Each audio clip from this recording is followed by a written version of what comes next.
Hi again, everybody. This video is sponsored by contribution from Rapunzel, and here's her story. Hi, Ollie. I want to thank you for sharing all your videos. They, along with other sources, have been a tremendous help to my recovery. I made a contribution just now and would like to be called Rapunzel for the sake of this video. I haven't gathered up the courage to start my own YouTube channel or speak out with my own voice, considering that I still live at home and she, my enabling father and brothers, would be devastated if they found out what I've been discovering in secret, that my mother is a narcissist and that I have to get away. So here's my story. Hopefully someone can relate and you can offer your advice, since I'm currently stuck in the narc's web and escape probably won't be easy. First, a bit of background. I was raised by two inseparable parents who homeschooled me until I was entering college. The faith in God that they passed on to me, I'm still grateful for. This is my personal conviction and was never in question. Neither is the fact that I did receive a specialized education that allowed me to excel in my artistic abilities. I was encouraged to pursue them and never felt held back. They even helped me put on a major musical when I was in high school so that I could fulfill some of my dreams. Little did I know this would later be used as leverage. I didn't know every gift they gave me was expected to be returned. Homeschooling in and of itself has its pros and cons, and while I believe I got an overall positive experience from it, the biggest con I hadn't realized until now is that it is allowed by my mom to gain unbarred access to my personal life on a daily basis throughout my childhood and even into adulthood. I thought this closeness was special and healthy. At times, it certainly was not. She was not the kind of mother who demanded hugs several times a day. She demanded constant companionship to the store or at home and wanted to know what I was doing every second of the day and would hate it when I closed the door to my room to study or write. She passed down old underwear to me, even though she's several sizes larger than me, and always had thought it helpful to mention my weight, lack of boyfriends, how I do my hair, and how I spend my time on a daily basis. Wearing someone else's underwear. Even after entering college, I still felt like I was a homeschooler back home. She often referred to me as a 21-year-old who acts like she's 15. The very gifts that my parents encouraged me to cultivate in my youth turned into something negative about my character that my mom and family could use to point at and say I was too immature and naive about the world to really have a say in practical matters. On the flip side, if I ever asserted myself, for example, to tell them I was perfectly capable of driving myself to a friend's house across town, they would tell me, no, it's okay. Your dad and I can take you to your friend's house. We don't want you driving alone at night. What if something happens to you? So I was simultaneously ridiculed for being infantile and at the same time infantilized, and I didn't even realize it. Fast forward to the summer of 2015, the summer that followed my graduation from college. I immediately entered a well-paying job with benefits that used my degree. I thought they'd be so proud. Instead, my mom eventually told me that my career isn't as important as my younger brother's future careers. They want to be lawyers and doctors because you go to work to have fun all day.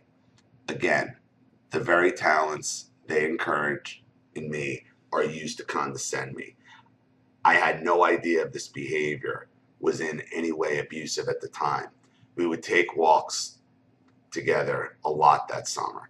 And one day she started bringing up some stuff she had been reading about in some pseudo-fiction Christian book called The Harbinger. I myself am still a strong Christian, but even to me, the stuff in the book sounded fishy. It detailed some supposed prophecies about the end of the world as we know it coming to pass, involving some blood moons and some economic collapses in the world. Are they preppers? The predictions foretold that the poop would hit the fan sometime in September or October of 2015, a few months after our conversation. She reassured me she wasn't going to take everything in the book to heart, but she thought that maybe it'd be wise to consider some of what it said and take some action. I couldn't have imagined how much these ideas of hers would escalate. So I didn't really think much of it at the time. Besides, I was going to work every day and only heard whispers about this stuff when I was home every evening. As the weeks went by, it got worse. First, she convinced my enabling father and two younger brothers that our family should start stocking canned goods. Yeah, she's a prepper. These people are nuts. Okay, I thought, some people do that anyway. Maybe it'll stop here. Oh no, next I heard whispers about a Jeep to traverse the roadless country when we need to escape the city in the dead of night. Okay, then I heard them talking about buying a trailer. Then they thought a country house would be better in case we needed to evacuate our suburban home when the looters came to ransack our house.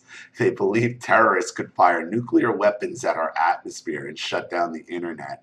The world would be plunged into survival mode. I had no idea my parents were the kind of people to buy into these kind of fantasies, but I got back in 2000. But I forgot back in 2000 they did all sorts of prepping for Y2K too. Still, I was so blindsided by their behavior, I was convinced with right tactful wisdom, I could snap them out of it.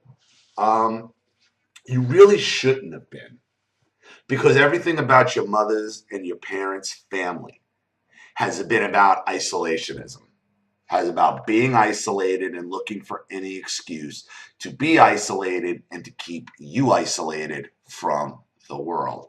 I doubt they really believe this shit, but remember, and I'm not denigrating God or your religion, but this is what super Christians do. This is what they do. They use religious books and they use some crazy shit. And I'm not saying that we're not at threat for things going bad here. We obviously are. We obviously are. I mean, you should take some kind of precaution. God forbid things go wrong. But if you're talking about firing nuclear weapons into the atmosphere, or EMP attack, electromagnetic pulse, which is most likely, because any attack is probably going to be more technological anyway. Running away and having a Jeep isn't going to do much for you. Okay, if there was a nuclear attack in the atmosphere. This is all centered around control. That's all this is. Okay, they're using the prepping, the Christianity, all of it as a means of isolationist control over you. They figure if they're with you, you won't escape. If they're with you, you won't talk. If they're with you, you won't see the world for what it is and the opportunity for what it is. Your opportunities for what they are. If you have I don't know, because I'm only halfway through this. If you have a well-paying job, I don't understand why you're still sitting in their house. Like, you should be able to get an apartment at this point. But I think it's all their isolationist and isolationism and them telling you, them infantilizing you for your entire life. You're thinking it's harder than it actually is to go out and get an apartment. But I don't know if you're still working or not, so we'll find out. One day after work, I sat down with my mom and asked her point blank where she was getting all her information from. She got all defensive and told me to look it up and research it for myself. So I did. Sure enough, all our online sources were rinky-dink, poorly designed websites. Anyone with any sort of internet savvy would know when a source doesn't look credible at all. Besides being a college graduate familiar with doing in-depth research and critical thinking, as a Christian, I found a lot of theology faulty, teetering into fearful thinking and scripture skewing. Sure enough, other Christians online were refuting the book she had been reading. No one else in my family had done the amount of research I did. They just went along with what my mother said. When I brought the evidence before them, they were shocked. I tried to approach these discussions in the most respectful way. But it was quickly turned into an hour-long one-sided discussions in which they put me down, called me names, and told me I was too naive and innocent about the world to know what's really going on like they do. I tried several times to reason openly. You're reasoning with crazy people who don't want to hear it. You're not going to get through with them because A, it's about controlling you. And B, you should have turned around and said, you people are fucking nuts. You're crazy people. You're crazy people validating your own each other's insanity. And I need to get out of here. But our talks lasted hours upon hours. I remember sitting on the couch in the living room, clutching a pillow to my chest, feeling ganged up on by everyone else in the family, but able to, in right conscience, bend and break to their views. My younger lawyer brother argued for my parents. Would it kill you to just go along? Do you have to be so stubborn? And if it isn't morally wrong for the U.S. to do this, for us to do this, then why can't you do it too? You act so self-righteous, like you don't want to be a part of this family anymore. You've always been so selfish and lazy. You can imagine the simultaneous lectures and the silent treatments that began at this time. I never knew what mood my mom and dad would be in when I come home from work, but it was never pretty. My youngest brother just kept his head down and didn't say anything during our family discussions. He saw I was being treated and didn't want to stick his neck up and get verbally abused with me. Later, he one time told me he thought I was right, but it wasn't killing him to go along. My narc mother just sat there and stared angrily or shed tears in turns, while my enabling father lectured me about how this was all about safety and taking care of the family, and that I was being difficult, selfish, spoiled, rebellious, foolish for going against the family's plans. I eventually told them I didn't want to take part in their prepping at all, and they told me I wouldn't get out of this, and they would haul cans whether I liked it or not. Their exact words, my unwillingness to help out of moral conviction was felt as a personal attack, especially towards my mom. She would cry after all we have done for you. We homeschooled you, we've given you everything, and we've slaved for you, put you on a drama production for you in high school, and you can't even do this for us? What, give up your whole life to some insanity? Can't do this. Give up your entire life. You won't give up your entire life for us? What have you ever done for us your whole life? When I told her she is my parent and I cannot repay her for all she's given me in life, she later told me that was such an ungrateful blow to her, and how dare I. She later told me, you are ripping the family apart. And another time, unblinkingly, I will never ever forgive you for what you are doing. Never. Just imagine the endless weeks I had to endure this. I felt like I was put on trial. I was daily put on trial and found guilty. I felt banished and vilified. I had no idea what narcissistic abuse was, or that I was being transformed from the golden child to the black sheep overnight. But that's exactly what happened. It felt like the rug was being pulled out from under me and my whole world was coming crashing down. All my life I believed that pleasing my family and following God would always go hand in hand. Sadly, this was not the case, because my convictions were pulling me in one direction and their demands were pulling me in another. I could not compromise, so I stood my ground, but I would not listen to a word. But no one would listen to a word I said, and every action of mine was turned into a treacherous act. When I told my then best friend, who also turned out to be a narc, about what was happening, and my narc friend gave me some advice in how to deal with things, my mom found out that I was talking to my friend on the phone about them and called my friend a witch who was magically turning me against my family. I'll give my mom one thing. She seems to be able to sniff others of her own kind. She's always boasted that she could tell someone's true colors right away. But of course, my motive wasn't to gossip about my mother. I was trying to responsibly seek outside counsel, even from my church pastors and my uncle and aunt who live in town. Unfortunately, when my aunt spilled to my mom about her concern for them, my mom became outraged and called me a betrayer with a Judas kiss and told me through tears I was poo-pooing on her as her mother. They eventually purchased their $100,000 country bug-out home and pretended around my uncle and aunt that it was a recreational home primarily. Of course, to me, it was the sound, immeasurable persecution. To escape the first day, we would be hauling all the prepping gear to the country home. I swiftly arranged a sleepover with one of my girlfriends. It had gotten to the point where they had threatened that they would make me go haul cans, whether I wanted to or not. This was my only way to get out of it. Well, my friend came to pick me up for the sleepover. My mom was shooting me the most murderous glare I had ever seen her. I had never seen her look at me like that before, and even my friend saw it as we were walking out the door. All of these issues eventually came to a head in September 2015. I wanted to drive down one state below us to see my narc friend. My parents, of course, told me the usual story. I'm too vulnerable and inexperienced to drive on my own, and that they'd feel better driving me there.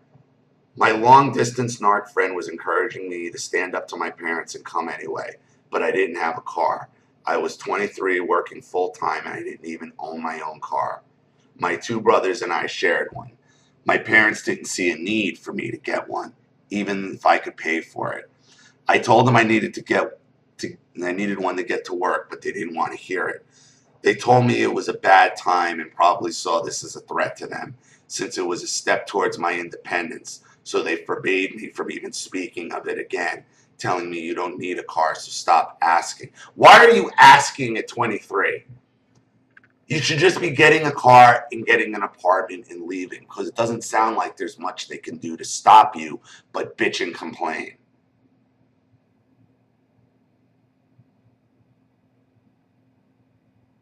Well, in secret, I did my own research and ended up buying my dream car. I only told my mother at the very last minute that I already decided to purchase it, but she could come along while I purchased it. This was so it wouldn't end up worse for me later. She put on a sour face as she went with me to the dealership, supposedly for moral support, but all she could do was tell me whenever the car salesman would leave to go get some paperwork that I had no idea what I was doing to the family, and that this was the wrong way to do things, and that I know it. I was able to then drive my own car to my friend's house and go on vacation with her. Unfortunately, because she was a covert narcissist, she discarded me during the trip. I came back home confused, disoriented, and depressed, and in much need of emotional support.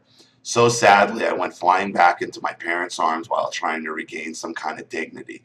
Even though I wanted to agree to disagree, I was the one to initiate some kind of reconciliation with them. One September and October of 2015 passed, and none of their prepping prophecies came to pass. We never talked about it. Still, I wanted to reconcile with them, and I had no idea back then that even their apologies were still a deflection of blame. My mom told me through tears that she tried to tell my father to sell the country house because they were losing their daughter, but she couldn't stop him because your father will do anything for me, and I didn't have the heart to tell him. This just infuriates me now because she just wanted to look like the victim, even though she was the instigator all along and didn't care that she was losing her daughter. And this is how you know this prepping shit and all of it was bullshit from the start.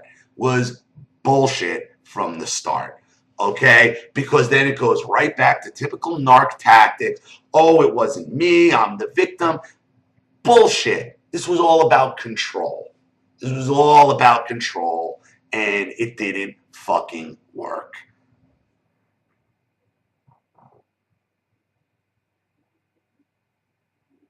She also told me that she had to mourn for me as she had lost her child, and I had broken her heart, and she still didn't know if she could forgive me. It was so twisted. As the months went by, I found myself researching for answers and stuck with symptoms of PTSD. When I discovered that my once best friend was a narcissist, I slowly began to take the blinders off and realize that my mom could, in fact, be a narcissist too. I still go through bouts of self-doubt, but I'm learning the art of observe, don't absorb, and how not to be such an open book with my parents as I used to be. I received incredible confirmation of everything just a few weeks ago when I met up with a girlfriend of mine who's going into psychology. She confirmed everything about my mom and gave me lots of hope. My lawyer brother, who I believe used to be the scapegoat, is now their golden child. Just got gifted a brand new SUV and a brand new laptop from them. In a way, we all had our roles of scapegoat and golden child flipped at different times. But now he is the responsible one in my mom's prince who can do no wrong. It's hard to observe this favoritism happening every day because I still love my family, but it's unbearable to be in their presence when nothing got resolved and all got swept under the rug. If I ever bring up these issues, it's the same old gaslighting and non-apologies every time. I've quit trying. As I mentioned before, I'm planning my escape route by going back to school and moving out to a live on campus. Finally pursuing my dreams in another area of study that my parents have always half supported and deemed impractical. My only problem is that the university I am set on attending in the very same area as the country house my parents bought. So they don't have to know where you're going. Just leave. They don't have to know where you're going, what you're doing. You don't have to tell them. You don't have to tell them. Just go.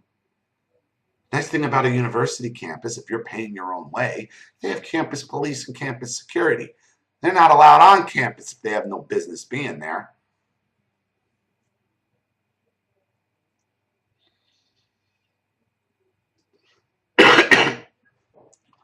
I am certain once my parents find out about my plans to go back to school, they will insist that I move into the bug out house as well. But I'm not touching that house with a 100-foot pole. I'm a little worried that you're using that house as a fallback. Make sure that the college you want to go to, the university you want to go to, is really the university you want to go to. And you're not going to it because it's close to that house and it's an escape plan if things go wrong. I don't know. But think about it. My plan is to come up with whatever excuses I need to get out and start low contact. No contact might be necessary someday, but I'm just not ready yet. One step at a time. Thank you so much for your advice, Ollie. I made her apologize for the length of my letter. It truly could have been longer if I wanted to include all the nasty, hurtful things my narc mom said, but I think you get the picture. I hope in sharing, someone else can gain insight into the narcissist in their life. Praying and hoping your throat feels better. Thanks again. Peace and blessings, Rapunzel. See, your mother's all about, your mother's this isolationist type narc. They want to hide from the world and they want to manipulate their own family. They're crazy. They are flat out crazy.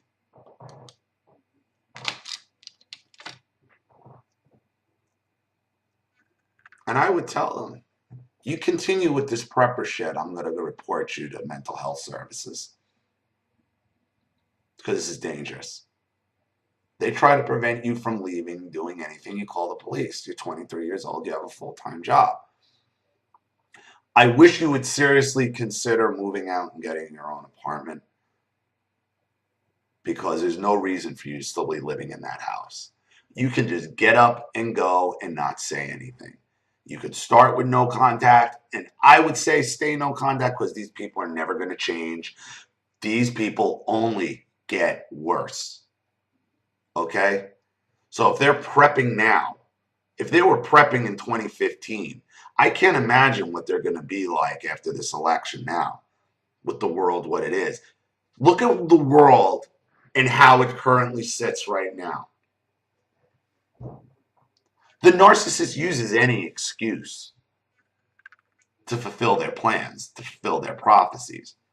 You think this prepping shit has gone away? It hasn't. They're just waiting. They're just waiting. for some other type of validation to bring it back up again. This isn't going anywhere. They only get worse as they get older. You need to get out and get away from them before it escalates even worse. I know you say you're not ready for it, but these people are dangerous. They're dangerous. They had hid you from the world since you were a child. They're dangerous. And when it gets to a point, they could become violent or even worse. So I hope that helps. Thank you for your contribution and your story. I really appreciate it. Thank you to everybody watching. Please leave any opinions or advice in the comment section below. And again, if you want your story read on the channel, you have a topic you'd like me to cover, or a narcissist you'd like to expose, you know what to do with my email and PayPal link in the description box. I'll have the video right back to you. This is Ollie Matthews. Thanks for watching. I'll see you all again soon. Bye.